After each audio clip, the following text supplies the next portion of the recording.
Alors, on va commencer tout de suite par notre première partie. On va essayer de comprendre ce qu'est l'argent.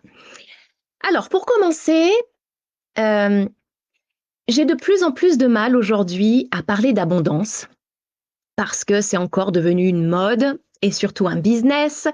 Malgré tout, je dois vous expliquer ce que c'est parce que c'est tout de même une réalité.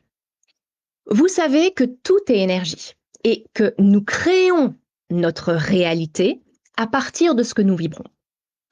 L'abondance, ça dépasse largement la simple accumulation de biens matériels ou même d'argent, hein. Ça englobe, un flux infini de choses positives et négatives. Donc ça peut être l'amour, la joie, la gratitude, la créativité, également les richesses de tout ordre, mais aussi l'abondance de dettes, de malheurs ou de déceptions. C'est un tout en fait.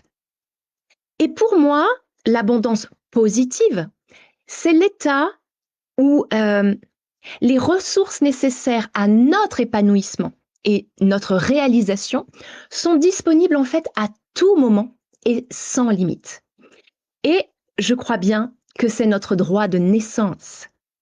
Et notre rôle, c'est d'apprendre à s'autoriser à recevoir ces ressources.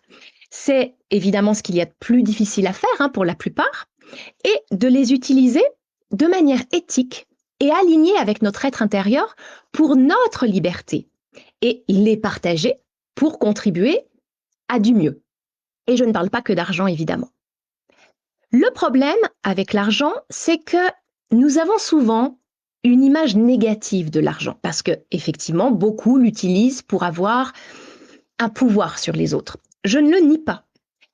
Mais il est essentiel, plus que jamais aujourd'hui, de sortir de cette vision pour arrêter en fait de cristalliser cette réalité. Je ne sais pas si vous voyez ce que je veux dire. Rappelez-vous que l'énergie va là où on regarde. Donc, il ne s'agit pas, il s'agit justement de ne pas être esclave, d'accord, de l'argent ou d'un système en place, tout simplement pour retrouver notre liberté. Il faut comprendre que l'argent, je vous en ai pas mal parlé cette semaine dans tous les posts sur la page Facebook, dans les petites citations que j'ai faites, vous l'avez compris, l'argent, c'est une énergie en fait qui est neutre à la base, d'accord? Comme toute autre énergie, c'est neutre. Exactement, on pourrait le comparer par exemple à de l'électricité, d'accord? L'électricité, ça peut chauffer une maison ou électrocuter, d'accord? Donc l'argent, ça peut servir à des fins positives ou négatives selon l'utilisation qu'on en fait. Et notre rapport à l'argent reflète notre rapport à nous-mêmes. Vous commencez à connaître cette phrase par cœur, je vous le répète chaque semaine, le monde extérieur n'est que le reflet de votre monde intérieur. Et en changeant notre perspective et en considérant l'argent comme une énergie justement, nous pouvons voir comment nos croyances, nos pensées et nos attitudes influencent notre réalité financière. L'argent, c'est ni bon ni mauvais en soi. Ce sont nos croyances et nos actions qui lui donnent une connotation positive ou négative. Je vais vous poser une question. Combien d'entre vous rêvent de gagner au loto ou à l'euro-million, peu importe, en tout cas une grosse somme? Soyez honnête. Et dites-moi pourquoi en fait vous aimeriez gagner. Quelle est la raison derrière? Je suppose, pour la plupart, j'ai eu pas mal de réponses déjà en commentaire cette semaine, mais je suppose que c'est un sentiment derrière de liberté qui ressort, hein, c'est pour être libre. Mais la liberté, je ne crois pas qu'elle se trouve véritablement là. Je crois au contraire que notre liberté financière, elle consiste à se détacher de l'excès, que ce soit dans un sens ou dans un autre, hein.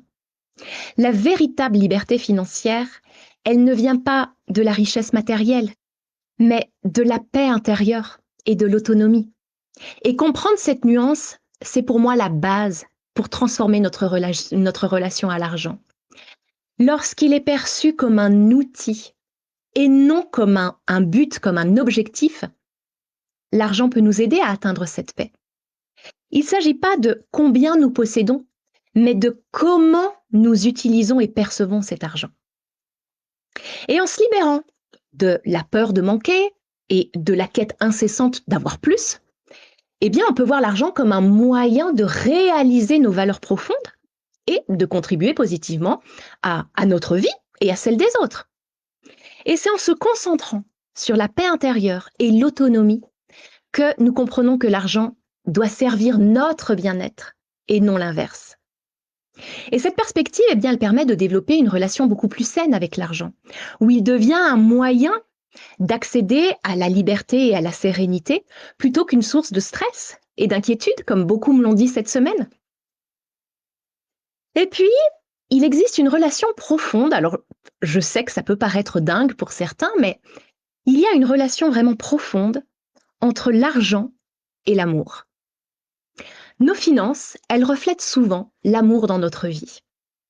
Lorsque nous pensons et agissons par amour et non par peur, qui est justement le contraire de l'amour, eh bien, nous attirons naturellement plus d'abondance, y compris financière. Donc, qu'est-ce que l'amour dans notre vie? C'est avant tout l'amour de soi. Comment nous nous traitons physiquement, mentalement? Comment nous nourrissons notre âme et notre esprit? Est-ce qu'on a des relations saines? Est-ce qu'on fait un travail que nous aimons vraiment? La valeur que nous avons en argent, hein, eh bien, c'est proportionnel, encore une fois. Chaque semaine, je vous dis ça, mais c'est tellement ça.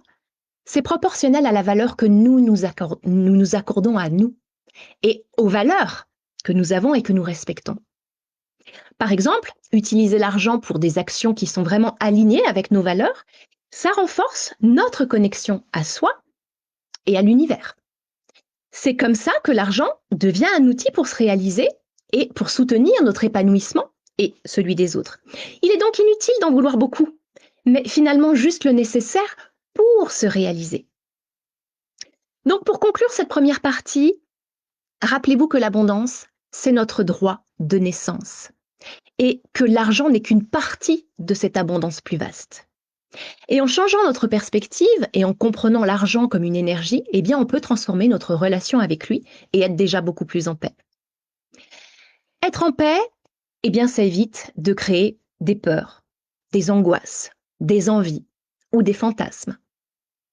Et petite chose à rajouter, et non des moindres, je pense, comprendre également que ça va pas être facile à entendre pour tout le monde, mais je tenais vraiment à le dire. Comprendre que derrière chaque personne qui veut contrôler avec de l'argent, par exemple, eh bien, il se cache en fait un être blessé, un être malheureux.